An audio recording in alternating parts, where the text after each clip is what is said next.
Oi, gente, muito bom dia para você que me acompanha aqui pela tela do NC News, canal 10.2.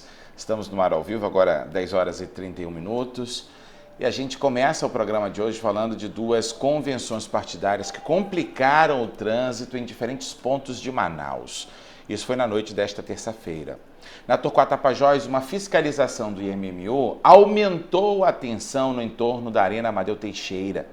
Policiais militares questionaram a operação e houve um desentendimento entre as equipes. A prefeitura nega qualquer motivação política e diz que a ação já estava programada.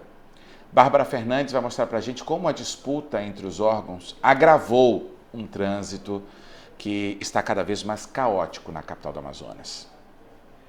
A Prefeitura de Manaus se manifestou sobre a operação realizada por agentes do Instituto Municipal de Mobilidade Urbana, o IMU, nas proximidades da Arena Amadeu Teixeira na tarde de terça-feira. Essa ação coincidiu com a realização de convenções partidárias, gerando repercussão depois que equipes da Polícia Militar interromperam a fiscalização. Em nota, o município afirma que a operação fazia parte do planejamento técnico sem qualquer motivação política. Segundo a Prefeitura, a fiscalização integra a Operação Mobilidade Segura, que foi programada ainda na segunda quinzena de julho e segue até o próximo dia 9 de agosto em diferentes pontos aqui da capital amazonense. O objetivo, de acordo com o município, é organizar o trânsito, reduzir acidentes e também reforçar a fiscalização em vias consideradas estratégicas. Na tarde de terça-feira, enquanto agentes realizavam o controle do fluxo de veículos nas proximidades da Avenida Torquato Tapajós e no entorno ali da Arena Amadeu Teixeira, equipes da Polícia Militar abordaram os servidores do Instituto Municipal de Mobilidade Urbana. Ainda conforme a Prefeitura, os policiais determinaram a paralisação imediata da operação realizada por esses agentes. O município afirma que a interrupção provocou retenção no trânsito em momentos de tensão ali no local. Como a abordagem aconteceu no mesmo horário da convenção da Federação União Progressista, do PSB e do Podemos, surgiram questionamentos sobre uma possível motivação política para essa fiscalização, mas a Prefeitura nega qualquer tipo de relação. Em nota oficial, afirma que os pontos de fiscalização foram definidos de forma antecipada, com base em critérios técnicos e também de segurança viária, e reforça que o objetivo da operação é preservar vidas, organizar o tráfego aqui em Manaus e também combater irregularidades independentemente aí de eventos políticos. O município também divulgou o balanço das ações realizadas desde o início da Operação Mobilidade Segura. Segundo a Prefeitura, aproximadamente 1.000 veículos já foram abordados durante a operação. Entre os resultados apresentados estão a recuperação de um veículo com restrição de roubo, a identificação e captura de pessoas foragidas na Justiça, a retirada da circulação também de conduções em situação de irregularidade e a remoção de veículos com pendências administrativas. A administração municipal afirma que esses números eles demonstram que a operação tem foco na segurança viária e também no apoio às forças de segurança pública. A Prefeitura informou ainda que vai avaliar administrativamente a interferência registrada durante a tarde de terça-feira. Até o momento, o município mantém o cronograma da Operação Mobilidade Segura, que deve continuar até o dia 9 de agosto em diferentes regiões aqui da capital amazonense. O caso agora soma mais um capítulo aí, a repercussão envolvendo a atuação dos agentes de trânsito e também das forças de segurança nas proximidades das convenções partidárias realizadas aqui em Manaus. Olha, Manaus volta a enfrentar o risco de uma greve no transporte coletivo. Os rodoviários dizem que ainda não receberam garantias sobre o pagamento de sexta-feira. Daqui a pouco, inclusive, o Sindicato dos Rodoviários apresenta o posicionamento da categoria e pode anunciar uma paralisação. Enquanto isso, a Justiça prorrogou até 24 de agosto a perícia nas contas das empresas do transporte coletivo da capital amazonense. A auditoria foi pedida após sucessivos atrasos salariais. A Bárbara Mitoso vai mostrar agora o que está em jogo para os trabalhadores e para quem depende dos ônibus. Pois é, quem acompanha a discussão sobre o valor da passagem de ônibus em Manaus vai precisar esperar um pouco mais por uma resposta importante. Isso porque a perícia que analisa as receitas e despesas das empresas de transporte coletivo teve o prazo prorrogado pela Justiça do Trabalho. E o motivo, segundo a perita responsável, é o grande volume de documentos enviados pelas empresas e pelo Instituto Municipal de Mobilidade Urbana, o IMMU. O novo prazo para a entrega do laudo foi fixado em 24 de agosto. Mas por que esse laudo ele é tão importante? Porque ele deverá apontar, com base em documentos contábeis, quanto as empresas realmente arrecadam, quais são os custos das operações e se existe ou não defasagem na tarifa paga pelos passageiros. E na prática, o estudo busca responder uma das principais dúvidas envolvendo o transporte coletivo: se o sistema é financeiramente sustentável com a tarifa atual ou se precisa de novos reajustes ou subsídios. Segundo a perita, somente no mês de julho foi entregue um conjunto de documentos envolvendo 8 empresas operadoras, com informações financeiras referentes aos anos de 2022 a 2025. São demonstrativos contábeis, relatórios financeiros e outros arquivos que precisam ser analisados individualmente antes da conclusão do trabalho. Essa análise técnica ela pode influenciar diretamente uma discussão que afeta toda a população. Afinal, hoje o transporte coletivo de Manaus ele depende não apenas da tarifa paga pelo passageiro, mas também de recursos públicos para manter o funcionamento do sistema. Por isso, conhecer os números reais da operação é fundamental para que qualquer decisão sobre reajustes, subsídios ou mudanças no modelo de transporte seja tomada com base em dados concretos. Ao mesmo tempo, o laudo também interessa as empresas de ônibus. Elas defendem que os custos de operação aumentaram nos últimos anos, principalmente com o combustível, manutenção da frota, peças, salários e encargos trabalhistas. Já representantes da sociedade civil e órgãos de controle defendem que essas contas precisam ser analisadas com transparência antes de qualquer discussão sobre aumento da tarifa. E é justamente esse o papel da perícia. O trabalho não tem como objetivo decidir se a passagem deve subir ou permanecer no valor atual. A função da perícia é produzir uma análise técnica e independente das contas apresentadas pelas empresas, oferecendo elementos para que a Justiça possa tomar uma decisão fundamentada. O adiamento do prazo, portanto, ele não significa uma paralisação do processo, viu?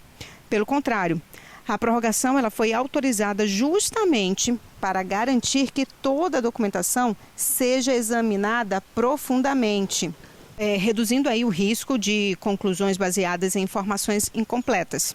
Em um tema tão sensível quanto o transporte público, onde qualquer decisão impacta diretamente milhões de passageiros e também o equilíbrio financeiro das empresas, a qualidade da informação ela é tão importante quanto a rapidez da decisão. Agora, a expectativa é que o laudo seja entregue em até 24 de agosto e passe a servir aí como uma das principais referências técnicas para o futuro das discussões sobre o sistema de transporte coletivo em Manaus.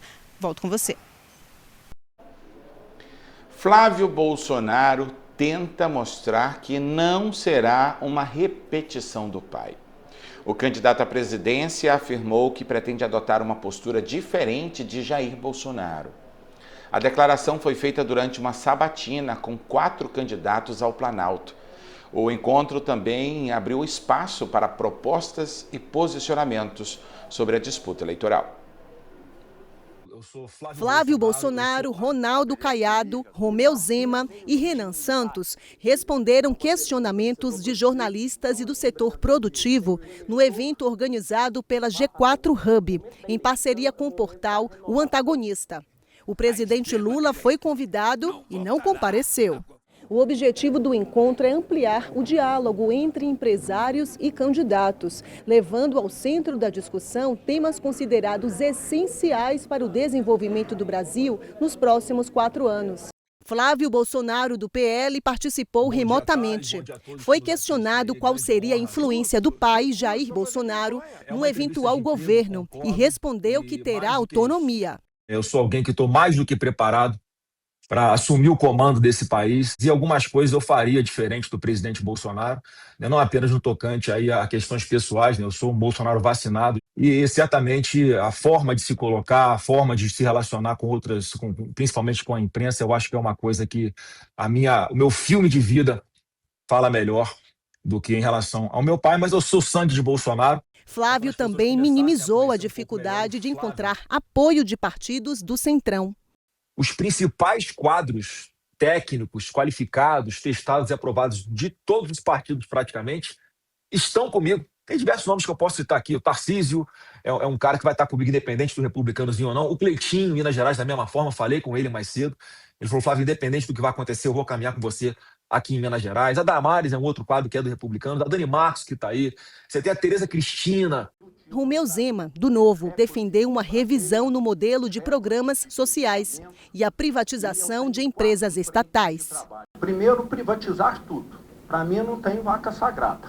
O Estado já tem uma tarefa gigante para fazer na área de segurança pública, de saúde, de educação e ainda quer empresariar, coisa que ele não sabe fazer.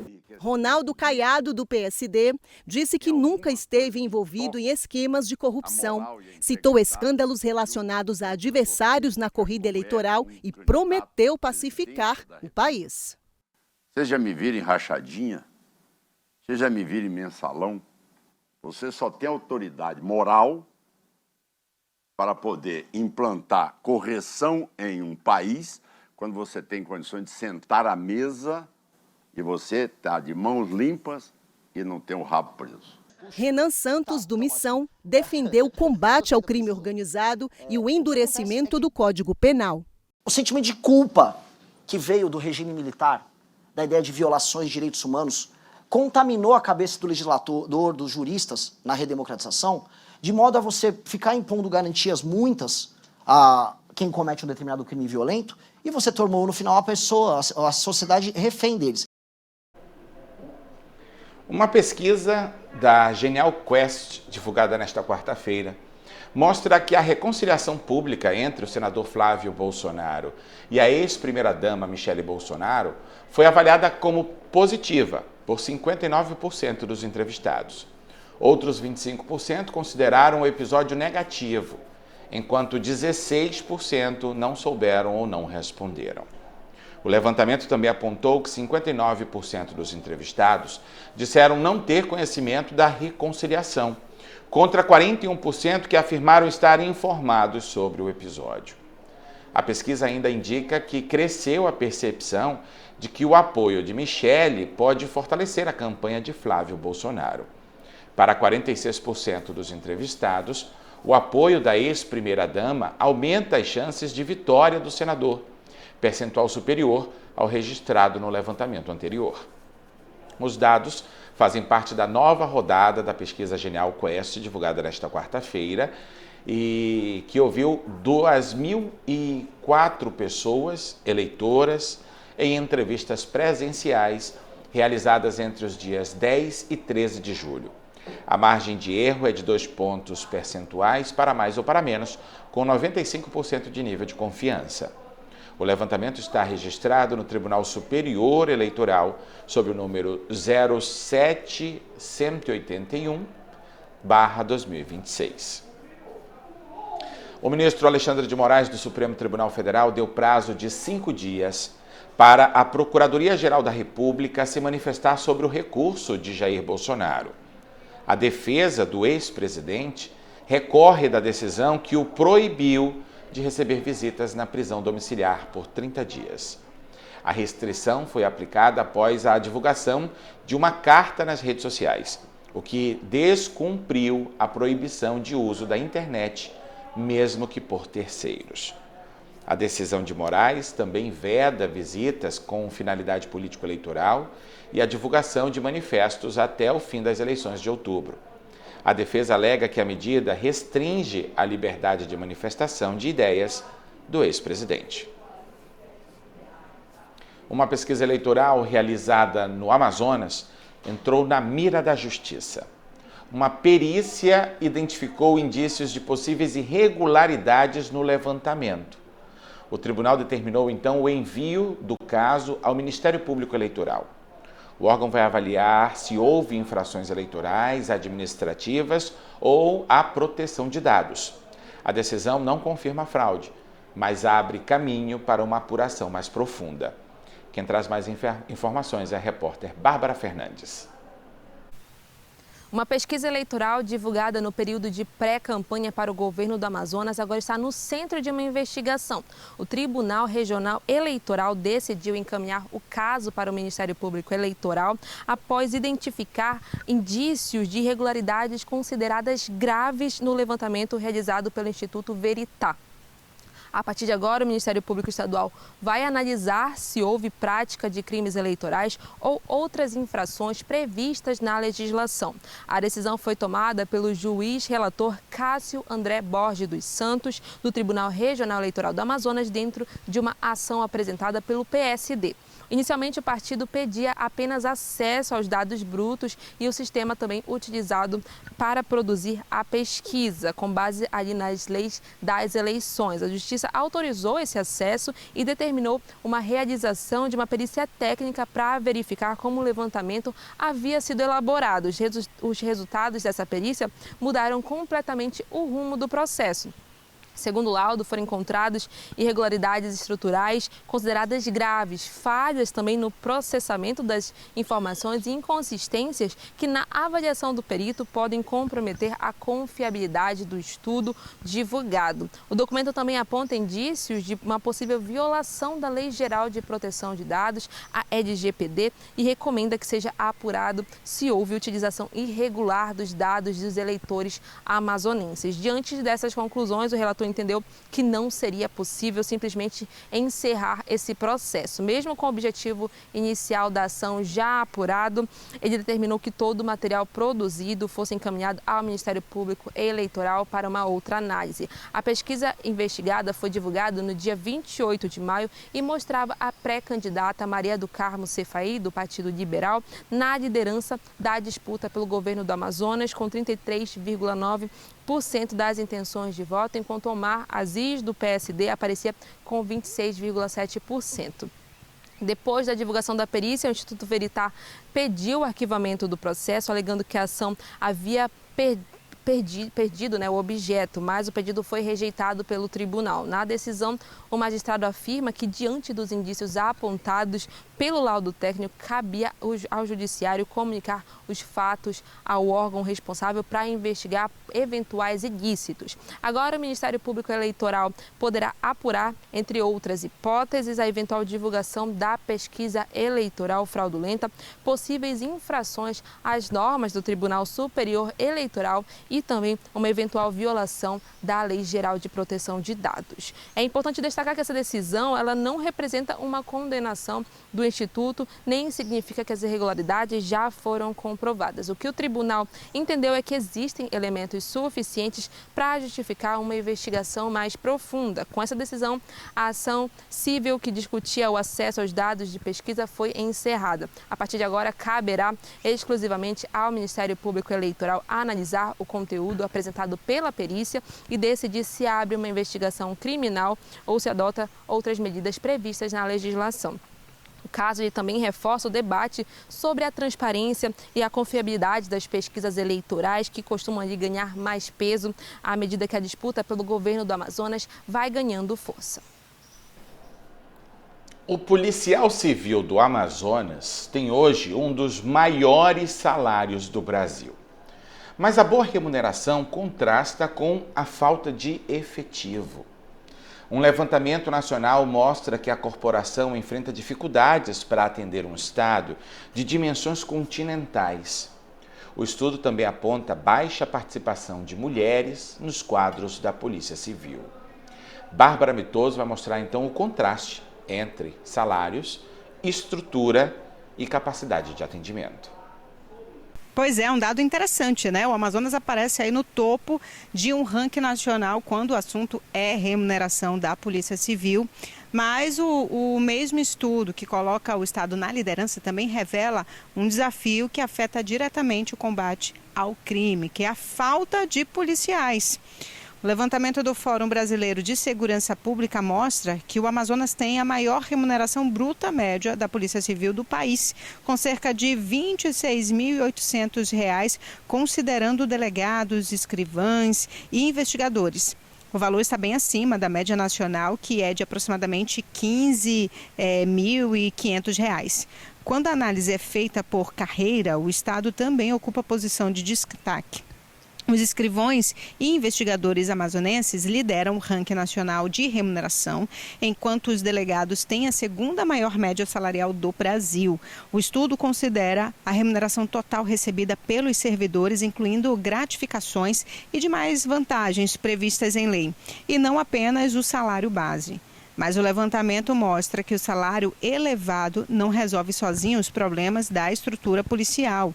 Hoje, a Polícia Civil do Amazonas possui 1.891 policiais em atividade, embora a legislação estadual preveja um efetivo de 3.155 servidores. Na prática, isso significa que cerca de 4 em cada 10 vagas estão desocupadas. E esse déficit acaba refletindo diretamente no dia a dia da população. Menos policiais significam maior sobrecarga para quem está na ativa, dificuldades para ampliar investigações e acúmulo de inquéritos e desafios para atender um estado com uma dimensão continental como o Amazonas. E aqui a realidade é diferente da maior parte do país. Enquanto em outros estados o deslocamento acontece principalmente por rodovias, no Amazonas muitas cidades só possuem acesso, só podem ser acessadas por rios ou por vias aéreas. Segundo o estudo, cada policial civil em atividade é responsável, em média, por 824 quilômetros quadrados de território, quase 10 vezes acima da média nacional.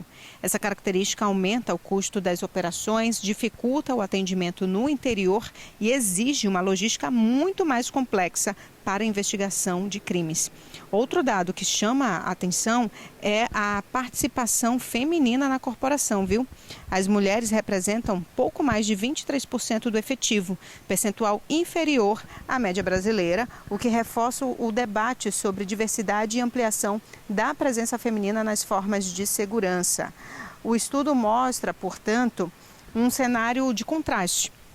De um lado, o Amazonas oferece uma das remunerações mais competitivas do país para a Polícia Civil, o que ajuda a valorizar a carreira, claro, e atrair profissionais.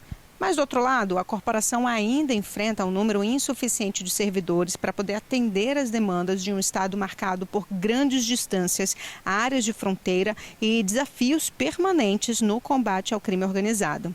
E, no fim das contas, a qualidade da segurança pública depende de um conjunto de fatores. Salário é importante, sim, claro, para valorizar o profissional e reduzir a evasão da carreira. Mas também são necessários concursos públicos, reposição efetivo, investimento em tecnologia, estrutura adequada e condições de trabalho para que as investigações ocorram com mais rapidez e eficiência. O levantamento ele reforça justamente essa reflexão. Valorizar os policiais é essencial, mas garantir um efetivo suficiente continua sendo um dos maiores desafios para poder fortalecer a segurança pública no Amazonas. Volto com você. Pois é, mas apesar de tudo isso, a corporação enfrenta dificuldades, todos os dias. O Amazonas tem sim uma das polícias civis mais bem remuneradas do país. Isso é positivo e precisa ser reconhecido. Mas salário alto, sozinho, não garante um bom serviço à população. A corporação ainda enfrenta falta de efetivo, falta de estrutura. O problema é muito maior no interior, onde as distâncias são enormes. Equipes reduzidas precisam atender municípios de difícil acesso. Quando faltam delegados, investigadores e peritos, a investigação fica mais lenta. A vítima espera, o inquérito atrasa, o crime ganha tempo. Na capital também existem reclamações sobre o atendimento. Nem todas as delegacias funcionam durante 24 horas. Muitos cidadãos são orientados a registrar o boletim de ocorrência pela internet. A delegacia virtual é útil, mas não pode virar uma porta fechada. Nem todos possuem internet ou facilidade com o celular. Quem procura uma delegacia precisa receber orientação, acolhimento. Registrar uma ocorrência não é um favor, é um direito e o primeiro passo de muitas investigações. Também é preciso ampliar a participação das mulheres na corporação. Em casos sensíveis, a representatividade pode melhorar o acolhimento. Valorizar o policial é corretíssimo, mas o investimento precisa chegar à ponta. O salário pode estar entre os maiores do Brasil. O atendimento também precisa estar entre os melhores. Eu vou para um rápido intervalo agora, daqui a pouco a gente volta com outras informações, com outras notícias para você. Até já.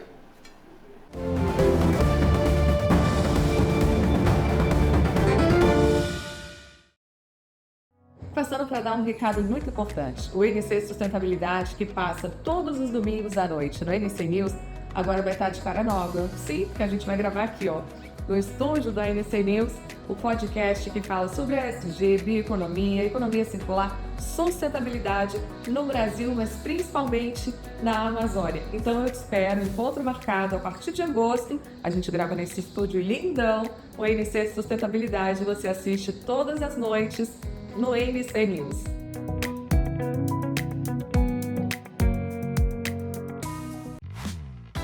Todo sábado às 22 horas você tem um encontro marcado com Brenda Souza no Olha Já Podcast.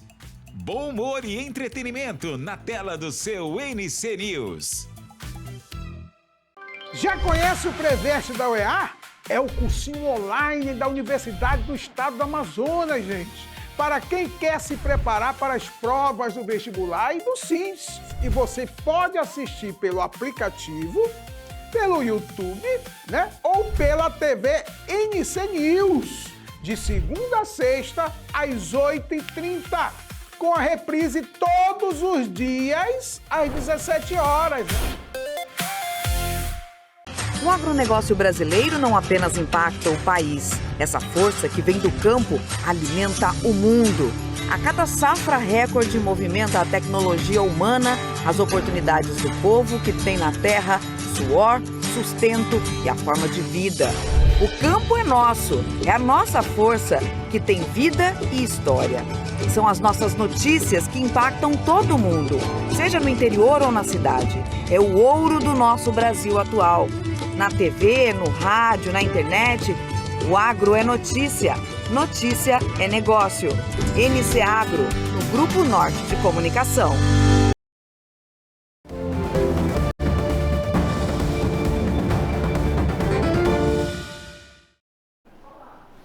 De volta aqui com o nosso programa agora, e o Sindicato dos Rodoviários de Manaus convocou uma coletiva de imprensa agora de manhã, começa daqui a pouco inclusive, está marcado agora para as 11 horas, em meio à preocupação com um possível atraso no pagamento dos salários da categoria, que está marcado para receber agora na sexta-feira. Segundo o sindicato, até o momento não houve confirmação sobre o depósito previsto para o 5º dia útil, como determina a CLT. Ao vivo, quem vai trazer as informações para a gente é a repórter Bárbara Fernandes, que vai acompanhar daqui a pouco a entrevista coletiva. Bárbara, querida, muito bom dia para você. Já houve alguma sinalização aí, se vai haver paralisação? É isso que o povo quer saber, né?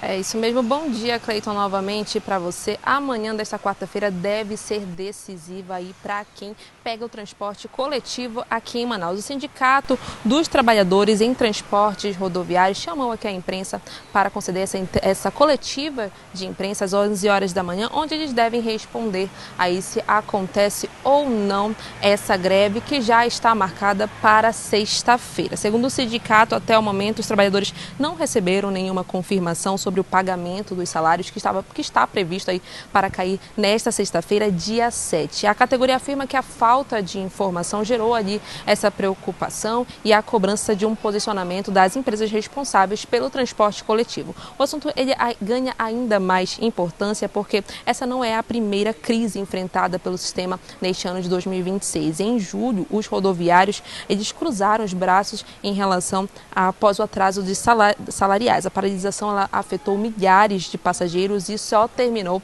depois aí de negociações e da garantia de recursos para a regularização dos pagamentos. Na época, o sindicato já havia alertado para uma possível paralisação, que uma paralisação poderia ocorrer caso os salários não voltassem a cair, aí ficando aí essa ameaça no ar. Agora, pouco mais de 2 semanas aí desse ocorrido, o cenário de incerteza ele volta a se repetir. Dessa vez o sindicato afirma que o problema ainda é a ausência de qualquer sinalização sobre o pagamento de sexta-feira e agora ele quer esclarecer qual será a posição da categoria, diante desse impasse. Essas informações serão passadas agora às 11 horas da manhã para a imprensa e qualquer atualização nós vamos apresentar aqui durante a nossa programação. A expectativa é que a coletiva esclareça essas informações, se existirá alguma negociação em andamento entre o sindicato, as empresas e o Sinetran e se há alguma confirmação de atraso nesse salário que está previsto para cair na sexta-feira. Também é esperado o presidente do sindicato, Givancir Oliveira, ele vai aparecer aqui para a imprensa, esclarecer quais serão os próximos passos da categoria e em quais condições uma greve poderá ser deflagrada aí ou até evitada, Todas as informações nós vamos apresentar aqui durante a nossa programação no NC News e agora eu volto com você aí no estúdio. Muito obrigado pelas informações, hein, Bárbara? Bom trabalho para você, querida. Agora há pouco a gente noticiou que Flávio Bolsonaro ainda não tinha dito quem seria seu vice e deu como prazo dia 15 de agosto, que inclusive é o último dia para a inscrição de qualquer chapa para as eleições deste ano. Mas agora há pouco, o candidato à presidência da República pelo PL anunciou o deputado federal Alfredo Gaspar como seu candidato a vice-presidente na chapa dele. A escolha confirma uma chapa pura do Partido Liberal, após legendas como Republicanos e a Federação União Brasil Progressistas decidirem pela neutralidade na disputa presidencial. Alfredo Gaspar é ex-promotor de Justiça, ex-secretário de Segurança de Alagoas e ganhou projeção nacional como relator da CPMI do INSS. Ao anunciar o nome, Flávio ressaltou a atuação de Gaspar na área da segurança e a sua representatividade no Nordeste. Mesmo após as negociações para atrair nomes femininos à chapa dele, terem sido barradas pelo posicionamento dos partidos. O evento contou com o apoio declarado da senadora Tereza Cristina e de Daniela Marques. É importante a gente entender como tudo isso funciona, Mostrando fragilidade do Partido Liberal, era necessário que Flávio anunciasse o quanto antes um nome para ser o seu vice. Não tinha como ele deixar para levar até o dia 15 de agosto para anunciar. As articulações acontecem, precisam existir. Senão, nenhum gestor governa. Se ele não tiver essa conversa com os demais partidos, fica difícil. Imagina, se não tiver maioria no Congresso Nacional, vai ficar difícil. E ao longo dos últimos anos, mostrando uma reviravolta até mesmo naqueles maiores apoiadores ao seu nome, mudando de rumo, imagina uma atuação administrativa, por exemplo. Então, ele precisava realmente se posicionar e antes do fechamento da possibilidade das convenções existirem, Flávio precisava surgir com um nome. E assim trouxe. Alfredo Gaspar, apesar de não ser tão conhecido como outros nomes, como de Tereza Cristina, por exemplo, tem uma atuação dentro do PL muito grande. E o Ministério da Educação divulgou nesta quarta-feira o resultado da segunda chamada do ProUni, referente ao segundo semestre. Os candidatos já podem consultar a lista no portal Acesso Único. Os pré-selecionados têm até o dia 14 de agosto para comprovar as informações da inscrição direta nas instituições de ensino. Quem não foi contemplado poderá manifestar interesse na lista de espera nos dias 26 e 27 de agosto. Nessa edição, o programa oferece mais de 470 mil bolsas integrais e parciais em todo o país. 11 horas 5 minutos em Manaus. Eu vou para outro intervalo, já a gente volta com muito mais informação para você.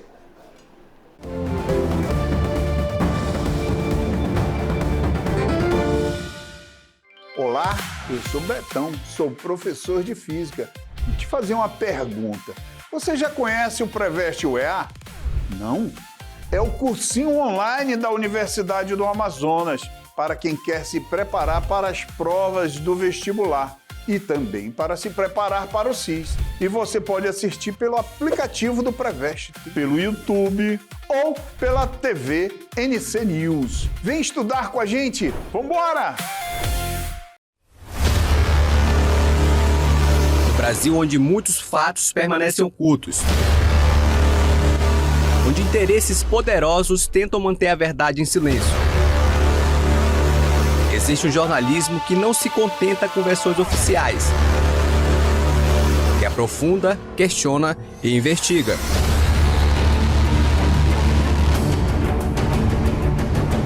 Denúncias ignoradas, suspeitas que se repetem. O Norte Investigação ele vai além da superfície. Ele apura documentos, cruza dados, revela conexões e dá voz a quem nunca foi ouvido. São reportagens exclusivas, investigações profundas, um compromisso firme com o interesse público e com a verdade. Norte Investigação, dedicado a revelar fatos que impactam a vida dos brasileiros. Quando a notícia exige coragem, o Norte Investigação responde.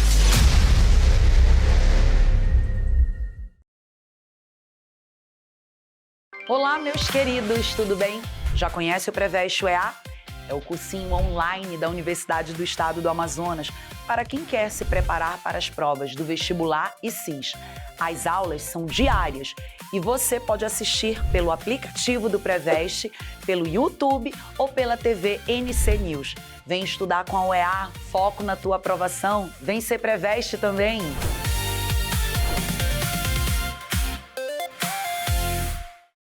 Para que tudo funcione bem na sua cidade, no seu estado, no país, existem as leis, que definem direitos e deveres para o bem de todos. E para garantir o cumprimento das normas e a defesa dos interesses da sociedade, existe uma instituição comprometida com a nossa gente, o Ministério Público. São procuradores e promotores de justiça que atuam para que o poder público cumpra sua função social e efetive direitos como moradia, mobilidade e serviços de qualidade à população. Eles também fiscalizam a correta aplicação do dinheiro público. É o Ministério Público que protege o meio ambiente, patrimônio natural de todos nós, e garante o direito à segurança e à vida, nosso bem maior, o que inclui o combate às organizações criminosas e a proteção das vítimas de crimes. Ainda é o Ministério Público que defende os direitos de quem mais precisa, como crianças e adolescentes, idosos, pessoas com deficiência, mulheres vítimas de violência, LGBTQIA+, população negra, povos indígenas e comunidades tradicionais. Ministério Público, presente, comprometido com a nossa gente.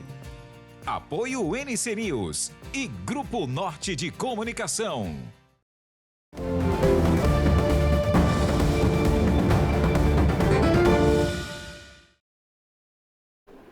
A guerra entre Rússia e Ucrânia ganhou um novo capítulo de repercussão internacional. O governo ucraniano acusou a Rússia de cometer crime de guerra após a divulgação de imagens que mostrariam um drone perseguindo um civil. O caso deve ampliar a pressão por investigações sobre a conduta das forças russas durante o conflito. Um drone russo e um alvo, um vendedor ambulante em Kherson, no sul da Ucrânia. Ele tenta escapar, dá voltas pelo carro, mas não consegue. O homem de 52 anos teve ferimentos graves. Foi uma das últimas vítimas do que os ucranianos chamam de safari humano e que atinge em cheio a população civil. Ambulâncias, qualquer um pode ser alvo. Não à toa, centenas de quilômetros em estradas e áreas urbanas estão cobertas por redes para impedir a passagem de drones. Estas imagens foram captadas em fevereiro, quando visitei a Ucrânia. Na região de Donetsk, a mais disputada do país, acompanhei um soldado brasileiro. Tá bem perigoso isso aqui, porque a gente tinha acabado de passar, a rua estava totalmente limpa e ali já tem um carro atingido, ou seja, ele acabou de ser atingido. No carro em que rodávamos havia um interceptador de sinal que capta a aproximação de drones. Vambora. Não tô vendo carro nenhum, vai ser de drone. Vai se ferrar aqui. O maior problema é o óptico fibra. Homer se refere aos drones presos a um cabo de fibra ótica, que não sofrem interferências de sinal e atacam alvos a até 50 quilômetros de distância. Porque tem um alerta de drone aqui. E há pouco a gente escutou de fato um barulho de drone.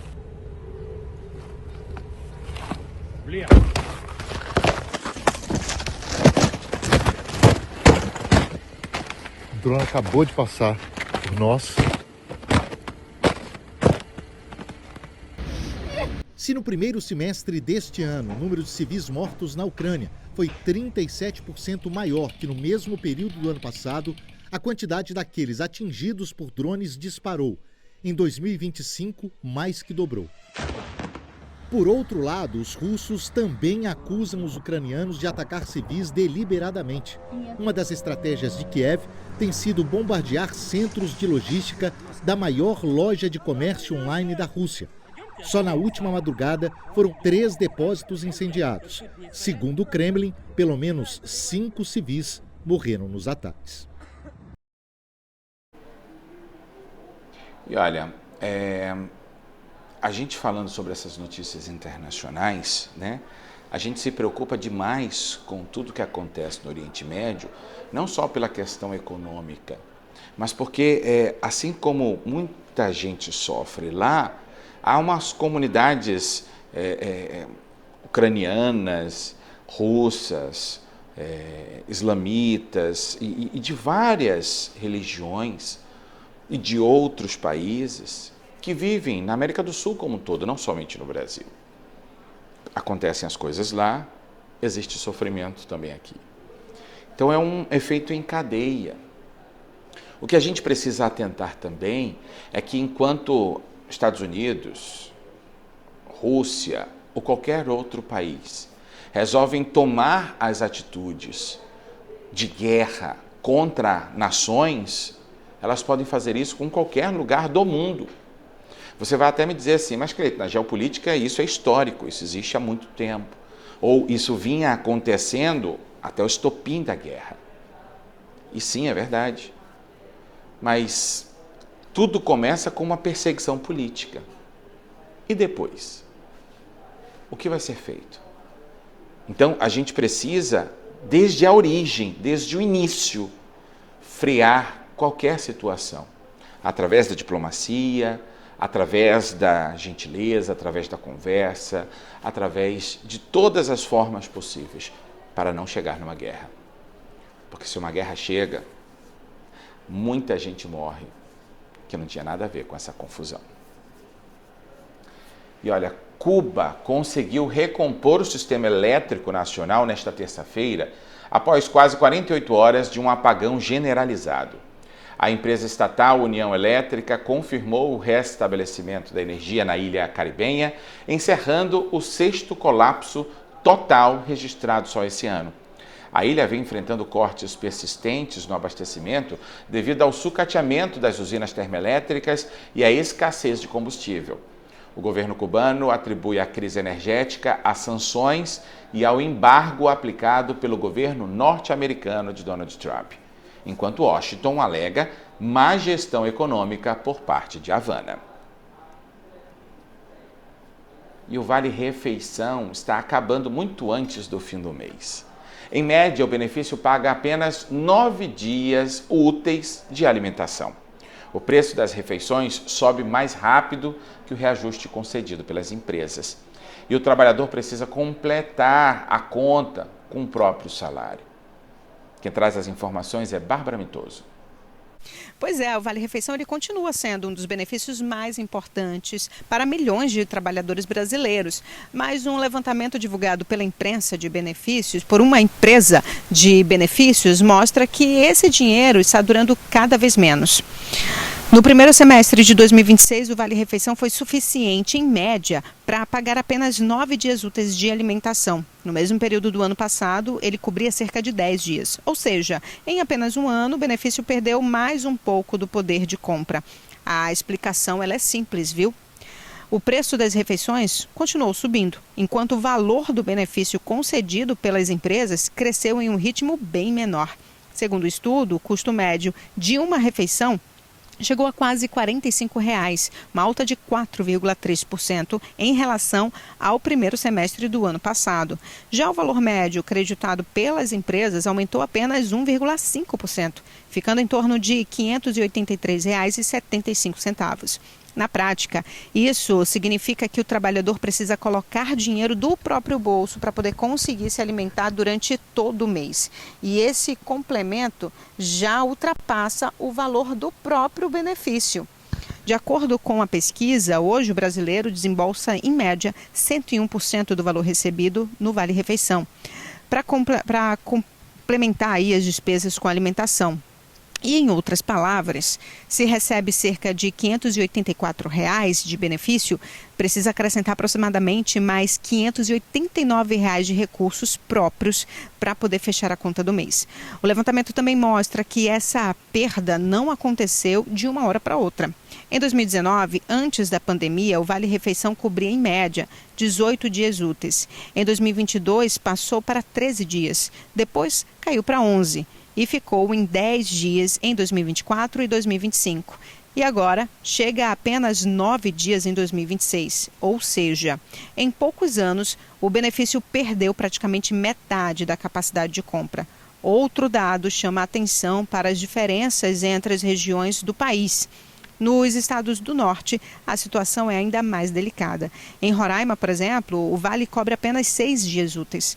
Em Maranhão, registra 7 dias, enquanto Acre e Rondônia ficam em torno de 8 dias.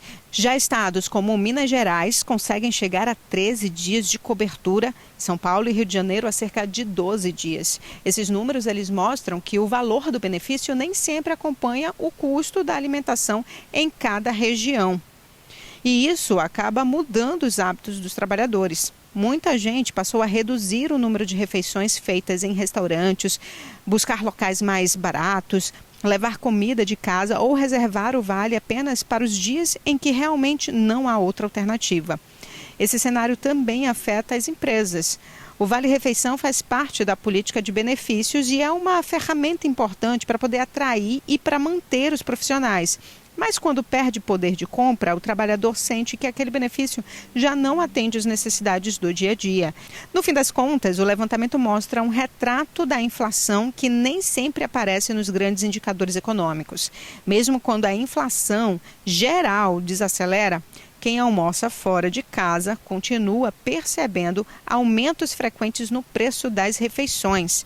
E quando o reajuste do benefício não acompanha esse movimento, a diferença sai diretamente do bolso do trabalhador.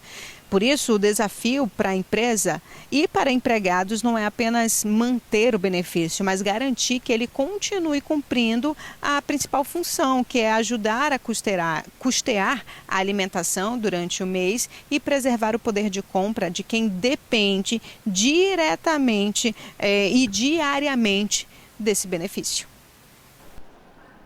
E o dólar começou esta quarta-feira em queda diante do real. Na abertura, a moeda era negociada na faixa de R$ 5,15.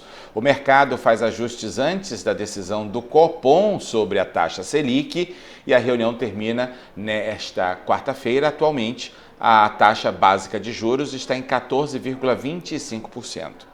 Juros elevados podem atrair recursos estrangeiros e fortalecer o real, mas também encarecem o crédito e reduzem o ritmo da economia. Na Bolsa, o Ibovespa iniciou o dia perto dos 178 mil pontos. Os investidores também acompanham o cenário internacional e as tensões no Oriente Médio. No agronegócio, a oscilação do dólar tem efeitos diferentes. A queda pode baratear fertilizantes, máquinas e outros insumos importantes. Por outro lado, um dólar mais baixo reduz a receita em reais das exportações. Quando a moeda sobe, o movimento tende a ser o contrário. Por isso, produtores e empresas acompanham o câmbio com atenção. O resultado do Copom pode definir o rumo das negociações das próximas horas. e o NC News acompanha para manter você sempre atualizado. Eu vou dar, inclusive, uma olhada agora no nosso painel econômico aqui do NC News, para você ver como é que está neste momento. Ver como é que está o dólar, né? Ver como é que estão as commodities e as bolsas de valores. O dólar está em queda de 0,43%, mesmo assim ainda está mais elevado do que na segunda-feira. Nós mostramos na segunda-feira o dólar a R$ 5,08. Hoje ele está custando quase R$ 5,12, né? O euro é que está em queda de 0,31%, R$ 5,90. Bitcoin está em elevação, a Ibovespa está positiva quase 1 ponto e as commodities mostram o petróleo Brent em queda, abaixo de $80. Lembrando que 3 meses atrás ele custava mais de $100. Então está em queda aí com abaixo de $80 o petróleo Brent, que é o petróleo comprado inclusive pelo Brasil. O café está estável hoje e os preços de açúcar e ouro estão em alta. Em queda, a soja e o milho. Nas bolsas de valores, apenas a Nasdaq está negativa, as demais estão subindo. Falar agora por falar em agro, né? Vamos falar de Ariquemes, que cresceu ao lado do campo. A parte dessa história passa pela Expoari. Criada pela União de Produtores Rurais, a feira chega à 41ª edição. Hoje é uma das maiores da região norte. Além da tradição, o evento movimenta negócios e fortalece o agronegócio local. No início da década de 1980, Ariquemes ainda era uma cidade em formação. A economia crescia impulsionada pela agricultura e pela pecuária, e os produtores sentiam a necessidade de criar um espaço para divulgar o potencial da região, realizar negócios e incentivar o desenvolvimento do campo. Foi então que nasceu a Associação dos Pecuaristas de Ariquemes, a APA. Pouco tempo depois, veio a ideia de realizar uma exposição agropecuária que reunisse produtores, criadores e a população. Assim surgia a Expoari. As primeiras edições eram simples, mas já despertavam o interesse de quem acreditava na força do agronegócio. Eu estou na Expoari desde a primeira. Então, assim, para quem esteve aqui na primeira e está aqui hoje, gente, é uma mudança considerável. É muito gratificante para a gente ver todo esse processo de crescimento. Eu penso que a Expoari é uma das únicas feiras que durante todo esse período, ela nunca parou. O único ano que nós não tivemos festa foi o ano da pandemia, que realmente não tinha como. Mas a Expoari se manteve firme durante 41 anos. Então, assim, mostra a força da nossa cidade, a força da nossa diretoria, porque manter uma associação nesse nível, nesse porte, com essa estrutura e conseguir fazer uma festa dessa dimensão, eu acho que são para poucos. Quem olha para a estrutura da Expoari hoje, talvez nem imagine que tudo começou de forma modesta. A feira cresceu junto com o Ariquemes e acompanhou a transformação de Rondônia em uma das maiores potências do agronegócio brasileiro. Com o passar dos anos, a feira deixou de ser apenas uma exposição de animais. O rodeio passou a ser uma das principais atrações da programação, atraindo competidores de diferentes estados. Mais tarde, a Expoari também passou a receber grandes shows nacionais, tornando-se um evento para toda a família. A tradicional cavalgada e a queima do alho ajudaram a manter viva a cultura sertaneja e as raízes do homem do campo. Eu nasci aqui, meu avô era sócio daqui da Expoari, ele foi um dos que começaram a Expoari. Cara, a tradição é muito importante, não só o rodeio por conta do esporte, a valorização dos rodeios, do esporte, porque o Brasil é campeão mundial muitas vezes no rodeio e montaria de touros. Além de movimentar a economia da cidade, é maravilhoso. Enquanto a feira crescia, Ariquemes também se transformava. O município consolidou sua força na pecuária e no agronegócio, e a Expoari passou a refletir esse desenvolvimento. Hoje, durante os dias de evento, hotéis ficam movimentados, restaurantes recebem visitantes de várias cidades e o comércio aumenta as vendas e centenas de empregos temporários são gerados. Além da movimentação econômica, a feira fortalece o turismo e promove a cultura regional. Como aqui na Espoária tem 5 anos que eu venho pra cá, sempre no mesmo canto, no mesmo local a gente está. E tá muito bom, sempre melhorando, graças a Deus, sempre dando mais gente. Vem muito bom. Sim, ajuda sim, muitos empregos para as pessoas, muita gente trabalha. Então assim sempre vai, sempre melhorando a cada ano, né? A história da Espoária é também a história de Ariquemes, uma feira que nasceu do esforço de produtores rurais, atravessou gerações e ajudou a construir a identidade de uma cidade que se tornou referência no agronegócio. 41 edições depois, a Espoária continua sendo um símbolo de trabalho, desenvolvimento e tradição para Rondônia. Foi legal a festa, hein? Próxima vez me convida que eu vou. Seguindo aqui com a nossa programação, eu vou falar agora de um novo estudo internacional que alerta para um eventual episódio forte do El Niño e pode levar mais de 49 milhões de pessoas à fome aguda em diversas regiões do mundo. Os pesquisadores explicam que o fenômeno climático provoca secas e chuvas extremas, reduz a produção de alimentos e aumenta o risco de insegurança alimentar, especialmente em países mais vulneráveis. A previsão é de que o El Niño seja intenso no segundo semestre desse ano, com impacto sobre a agricultura, o abastecimento e os preços dos alimentos em diferentes partes do mundo. No Brasil, o fenômeno também pode alterar o regime de chuvas, com risco de seca em parte das regiões norte e nordeste, e chuvas acima da média no sul.